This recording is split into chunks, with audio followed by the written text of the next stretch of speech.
In a previous video I changed out the front wiper blades on a P80 Volvo, and in this video I'll be swapping out the rear.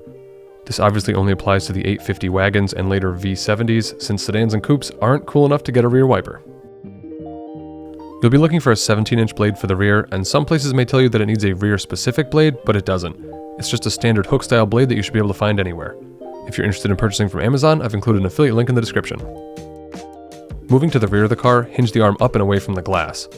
Find and depress the tab on the connector area of the wiper blade, and the blade should pull backwards out of the arm. I'll be installing a Bosch focus blade which has a little cap that you have to hinge up and out of the way before installation. Slide the arm through the cap, hook it onto the arm, and you'll know it's seated when you hear a click.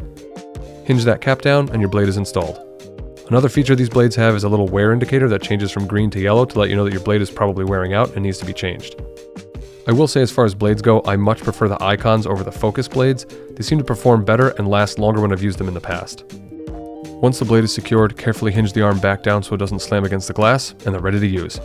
As any wagon owner knows, these rear wipers are imperative. If you enjoyed this video, please subscribe so you don't miss future Volvo videos.